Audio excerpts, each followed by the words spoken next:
commenced business with cash rupees 90,000, deposited cash into Dena Bank rupees 9,000, withdrew cash for personal use rupees 1,500। मालिक ने business से cash लिया 1,500 रुपया। अब मेरे को बताओ ये ट्रांजेक्शन पढ़ के क्या समझ में आ रहा है? बिजनेस से कैश गया, क्या बनता है? डीएससी, सी क्रेडिट। कैश मालिक लेके गया अपने पर्सनल काम के लिए। हो सकता है मालिक इज द रिसीवर, तो अगर मालिक रिसीवर है तो मालिक को डेबिट कर देंगे। परचेज्ड गुड्स फ्रॉम बंदा rupees 12,000, come on. Paid salary 2,900, interest 4,000।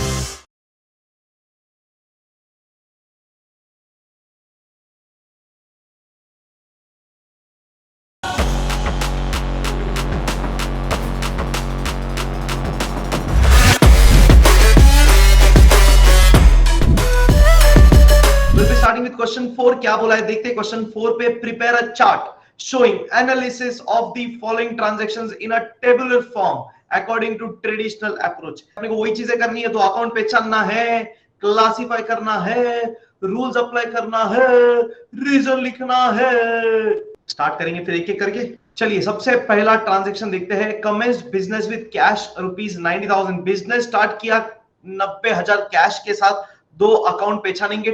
बहुत ही परफेक्ट सर। बिजनेस स्टार्ट किया कैश के साथ, माने कि बिजनेस में कैश आया और ये कैश किसने लाया? मालिक ने। तो बन जाएगा capital account. So cash account and capital account, this is perfect, this is amazing. दो अकाउंट पहचान लिए, कैश अकाउंट, कैपिटल अकाउंट। अब आपको सिर्फ टाइप करके रखना है कैश अकाउंट का इफेक्ट रीजन के साथ। Cash account debit, yes, because debit what comes in action के साथ। एक्शन से अकाउंटिंग भी लिखा है पब्लिक ने, बहुत बढ़िया। कैश आया, D debit, perfect. Cash comes in, simple. अब सुनिएगा, अब कैपिटल के बारे में लिखेंगे। कैपिटल अकाउंट का इफेक्ट विद रीजन, उसमें आप क्लासिफिकेशन भी लिख दो, अच्छा ही है, क्या ही फर्क पड़ता है। कैपिटल अकाउंट पर्सनल अकाउंट है और कैपिटल को क्रेडिट करेंगे। रीजन है proprietor is the giver, perfect, that's absolutely correct. देख लेते सर, ये तो हो गया सिंपल। पहला कमेंट कैश, कैश और कैपिटल अकाउंट, चलिए लिख देते हैं। सो सबसे पहला सीरियल नंबर, ट्रांजैक्शन लिख देंगे क्या? Commenced business with cash rupees 90,000।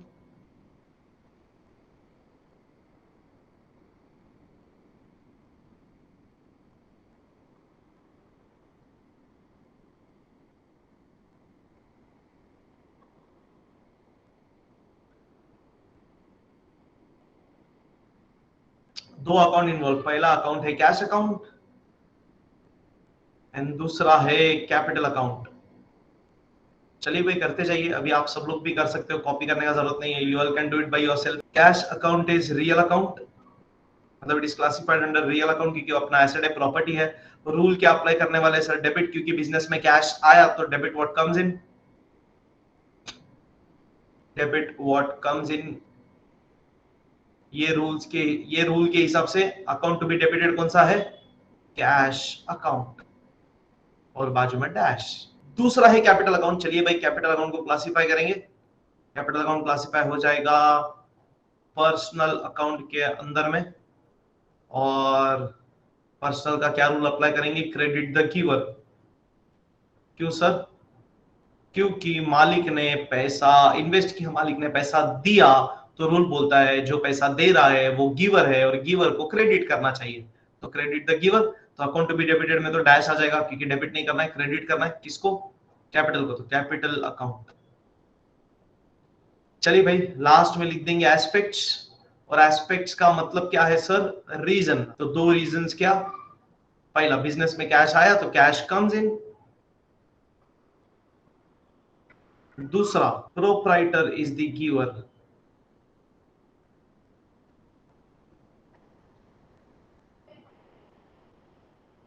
देखते हैं नंबर 2।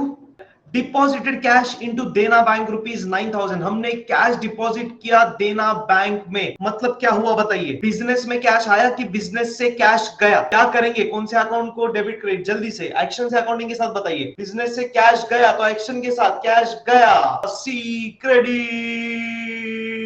तो किसको क्रेडिट कर देंगे? कैश अकाउंट को क्रेडिट कर देंगे। क्या बात है, बहुत बढ़िया। तो एक एस्पेक्ट हो गया ना अपना समझ के। तो देखो क्या करते हैं, सबसे पहले ना ये एस्पेक्ट लिख डालते हैं टेबल में। चलिए सबसे पहले तो सीरियल नंबर और ट्रांजैक्शन लिख के रखते हैं। चलो, डिपॉजिटेड कैश इनटू देना बैंक रुपीस 9,000।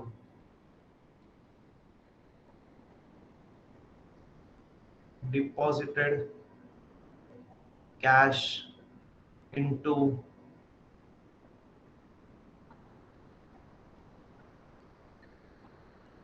अभी अपन ने सबसे पहले कौन से अकाउंट की बात करी है? कैश अकाउंट की। तो सीधा कैश अकाउंट पहले लिख डालेंगे। खाली ध्यान क्या रखना है, कैश अकाउंट लिखते टाइम पहले नंबर पे लिखना है कि दूसरे नंबर पे? सर क्यों सेकंड नंबर पे लिखना है कैश अकाउंट को? क्योंकि हमने देखा और समझा कि कैश अकाउंट क्रेडिट हो रहा है। एग्जैक्टली। और अगर क्रेडिट है तो सेकंड नंबर पे आएगा। तो सेकंड कैश अकाउंट, पहले कैश अकाउंट का काम पूरा कर देते हैं। कैश अकाउंट है कौन सा अकाउंट? लिखते जाओ, चैट बॉक्स पे नहीं लिखना, डायरेक्ट नोटबुक में लिखो अभी। Cash account is real account, rules applied के हिसाब से क्रेडिट व्हाट गोज आउट। और दूसरे वाले इसमें लिख देंगे कैश अकाउंट। और हाथी के साथ इसका एस्पेक्ट्स, मतलब इसका रीजन भी लिख सकते हैं क्या? Cash goes out. अभी अपन ने आधा हिस्सा एनालाइज कर दिया, आधा हिस्सा बाकी का एनालाइज करते। कैश डिपॉजिट किया था हमने देना बैंक में, मतलब क्या हुआ सर बताइए? हमने देना बैंक में कैश डिपॉजिट किया मतलब क्या? हमने देना बैंक को कैश दिया बराबर, मतलब देना बैंक को कैश मिला। हमने कैश देना बैंक में डिपॉजिट किया, मतलब देना बैंक को पैसा मिला। देना बैंक को पैसा मिला तो देना बैंक ने पैसा रिसीव किया। देना बैंक अगर पैसा रिसीव कर रहा है तो देना बैंक रिसीवर है। परफेक्ट। अब देना बैंक रिसीवर है तो देना बैंक को डेबिट करेंगे कि क्रेडिट करेंगे बताइए? तो देना बैंक डेबिट, क्योंकि देना बैंक रिसीवर और देना बैंक ये बैंक का नाम है। और जब भी किसी का नाम होता है तो वो क्लासिफाई होता है कौन से अकाउंट के अंडर में? क्या बात है यार, पर्सनल अकाउंट के अंदर। See understand what I am trying to tell you is, हमने देखो ट्रांजैक्शन को किस तरह से एनालाइज किया। हमने पहले आधे हिस्से को एनालाइज किया, जितना हिस्सा हम श्योर थे हमने लिख के रख दिया। मतलब आधा चीज अगर परफेक्ट हो गया तो कॉन्फिडेंस बढ़ता है और बाकी आधा ढूंढने के लिए टाइम नहीं जाता। See end of the day हर ट्रांजैक्शन में आपको कितने इफेक्ट मिलने वाले हैं? 2 इफेक्ट मिलेंगे। अगर आप कोई भी एक इफेक्ट पे श्योर हो गए तो दूसरा ढूंढने में टाइम नहीं लगेगा। अगर एक क्रेडिट ढूंढ लिया दूसरा ऑटोमेटिकली क्या बन जाएगा? अगर एक डेबिट हो गया तो दूसरा ऑटोमेटिकली क्रेडिट हो जाएगा। जबरदस्त, फैंटास्टिक। चलो चलते आगे। यस, नंबर 1 पे देना बैंक। देना बैंक अकाउंट क्लासिफिकेशन क्या आ जाएगा? Personal account. And rules applied में डेबिट द रिसीवर।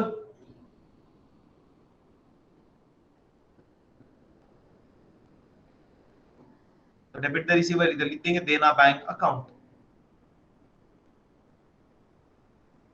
और क्रेडिट में डैश। और पहला एस्पेक्ट क्या बन जाएगा? देना बैंक इज द रिसीवर। चलो तीसरा ट्रांजैक्शन लिख के रख दे, फिर उसको एनालाइज करते बैठेंगे। तीसरा transaction withdrew cash for personal use ₹1500। क्या बात है यार, स्टार। बहुत इंपॉर्टेंट ट्रांजैक्शन लिख के रखते। Withdrew cash for personal use ₹1500। सबसे पहले तो ये बताइए सर, हम लोग जो अकाउंटिंग कर रहे हैं किसके पॉइंट ऑफ व्यू से करते हैं? मालिक के कि बिजनेस के? ऑब्वियसली बिजनेस के पॉइंट ऑफ व्यू से सर, क्योंकि हम जो ट्रांजैक्शंस रिकॉर्ड कर रहे हैं, हम जो अकाउंटिंग कर रहे हैं वो बिजनेस के लिए कर रहे हैं, तो हम भी बिजनेस के पॉइंट ऑफ व्यू से सोचेंगे। सर ये जो बिजनेस का पैसा है वो है तो मालिक का ही, तो अगर मालिक को पैसे की जरूरत पड़ेगी तो मालिक किसी और से मांगेगा कि बिजनेस से लेगा? तो ये ट्रांजैक्शन में वही बात हुआ है। Withdrew cash for personal use. Sir personal काम के लिए कैश विड्रॉ किया। अरे कौन विड्रॉ करेगा कैश? मालिक विड्रॉ करेगा कैश। इसका मतलब क्वेश्चन क्या बोल रहा है? मालिक ने बिजनेस से कैश लिया ₹1500। मन में ऐसा डाउट आता होगा सर बैंक से भी तो विड्रॉ कर सकते हैं ना, बट क्वेश्चन ने अगर कुछ बोला नहीं है तो हम क्या एज्यूम करेंगे? किधर से विड्रॉ किया? अरे बिजनेस से लेगा ना, बिजनेस से तो कभी भी ले सकते हैं ना, बिजनेस 24 घंटा चालू रहता है। अब मेरे को बताओ ये ट्रांजैक्शन पढ़ के क्या समझ में आ रहा है? बिजनेस में कैश आ रहा है कि बिजनेस से कैश जा रहा है? बिजनेस में कैश आया कि बिजनेस से कैश गया? क्या जबरदस्त पहचाना है, कॉमन सेंस है सर। मालिक ने पैसा विड्रॉ किया बिजनेस से तो बिजनेस से कैश गया। एक्शन से बताइए, बिजनेस से कैश गया क्या बनता है? डी या सी? सी, क्रेडिट। एक एस्पेक्ट खत्म, देखा टक करके खत्म। तो चलो एक एस्पेक्ट कंप्लीट कर दे। तो चलो चैट बॉक्स पे लिखो जल्दी से, क्या एस्पेक्ट अपन ने ढूंढ लिया? Cash account credit. क्यों? क्योंकि कैश गया। सी, क्रेडिट, कैश गोज आउट। तो कंप्लीट कर दे। अच्छा मेरे को बताइए ये किधर लिखेंगे, नंबर 1 में कि नंबर 2 में? सर नंबर 2 में, क्योंकि क्रेडिट जो है हमेशा सेकंड होता है। तो number 2 is cash account. Cash account is कौन सा क्लासिफिकेशन? Obviously real account. हम क्या बोल रहे हैं सर, रियल अकाउंट का क्या रूल अप्लाई करेंगे? क्रेडिट व्हाट गोज आउट, कि बिजनेस से कैश गया है भाई, तो क्रेडिट व्हाट गोज आउट। और लिख देंगे किधर? अकाउंट टू बी क्रेडिटेड वाले कॉलम में क्या लिख देंगे? Cash account. भाई एस्पेक्ट भी लिखना है ना, तो सेकंड वाला एस्पेक्ट लिख देंगे कैश गोज आउट।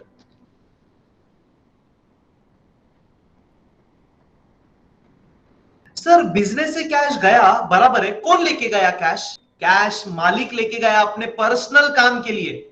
मालिक पैसा लेके गया मतलब बोल सकते हैं मालिक इज द रिसीवर। मालिक पैसा लेके गया तो मालिक को पैसा मिला, मालिक ने पैसा रिसीव किया तो मालिक इज द रिसीवर, बोल सकते हैं हाँ या ना? तो अगर मालिक रिसीवर है तो मालिक को डेबिट कर देंगे। अरे यस और नो? बट सर मालिक अकाउंट ऐसा बनता है क्या? बिल्कुल भी नहीं सर, मालिक ऐसा अकाउंट थोड़ी बनेगा। तो अब ध्यान से सुनना, ये इंपॉर्टेंट चीज है। जब भी पर्सनल यूज आएगा, जब भी पर्सनल यूज आएगा, हम कौन सा अकाउंट बनाएंगे?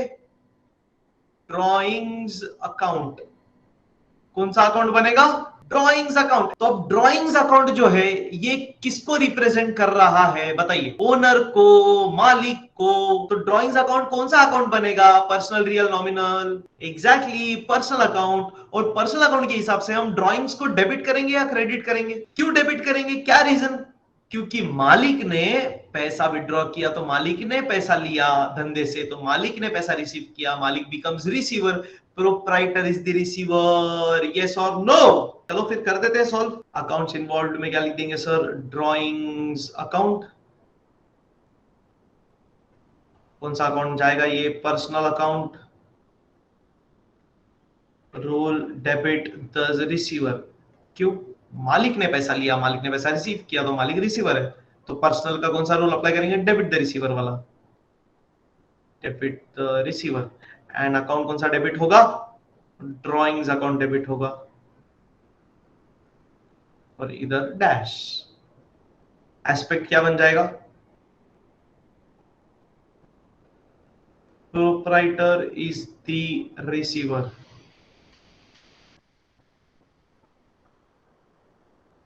ये तीसरा ट्रांजैक्शन जो अपन ने देखा ना, ये देखो तीसरा transaction, withdrew cash for personal use 1,500, ये कौन से ट्रांजैक्शन का ऑपोजिट है बता सकते?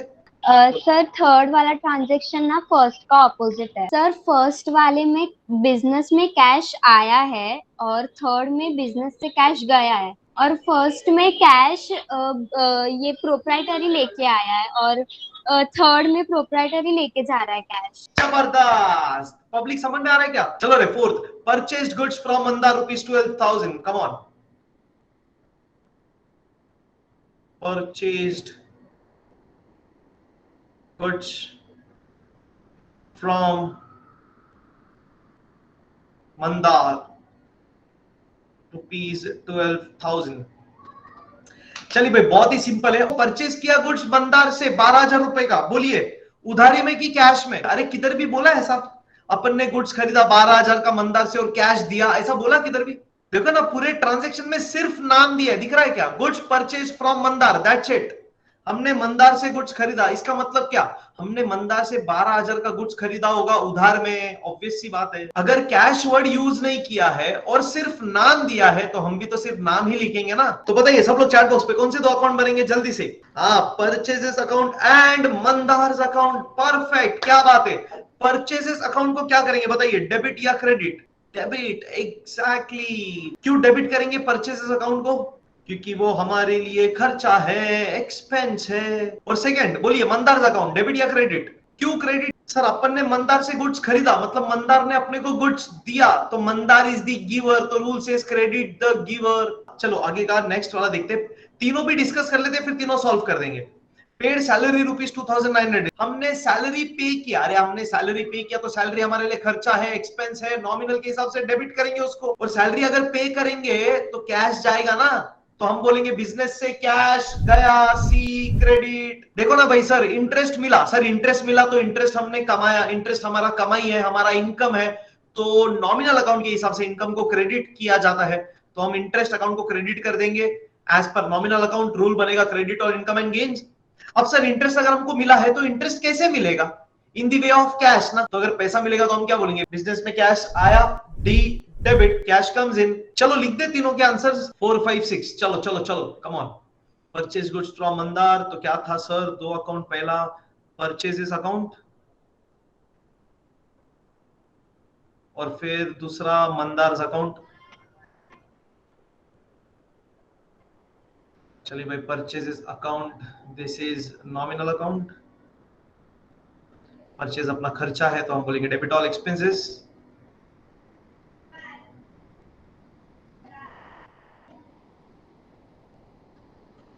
Purchases account,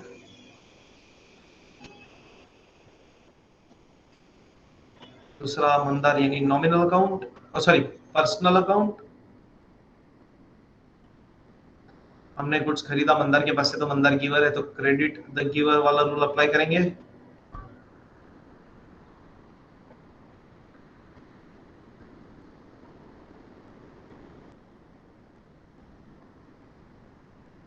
Mandar account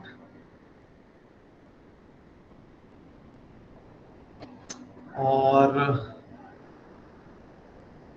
aspects में पहला आ जाएगा, एस्पेक्ट्स में पहला आ जाएगा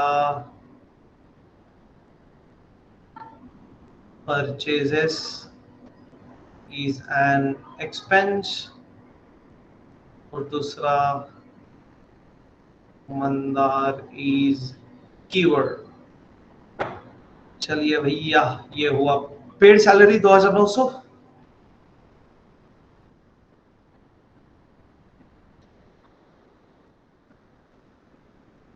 पहला है सैलरी अकाउंट एंड दूसरा है कैश अकाउंट। सैलरी खत्म करेंगे, सैलरी नॉमिनल अकाउंट है, नॉमिनल बोलता है डेबिट ऑल एक्सपेंसेस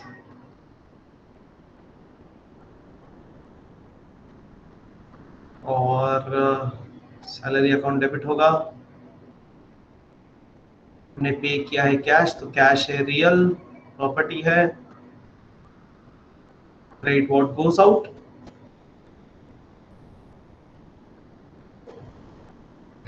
फिर कैश गया और इधर कैश अकाउंट तो एस्पेक्ट्स में लिख देंगे सैलरी इज एन एक्सपेंस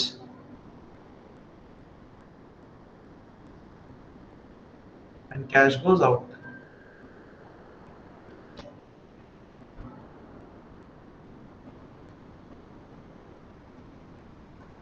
फिर सिक्स्थ, रिसीव्ड इंटरेस्ट 4000।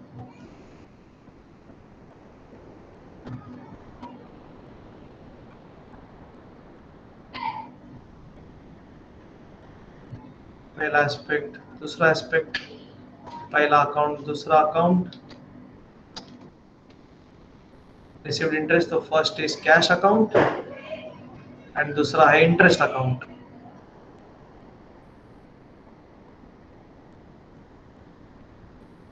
चलो भाई, cash account is real account, rule apply करेंगे debit what comes in and cash account है।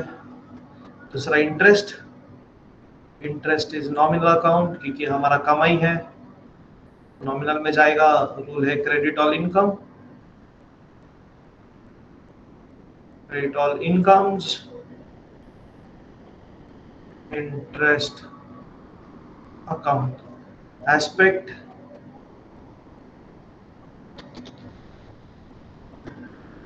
comes in and interest is income or interest is an income।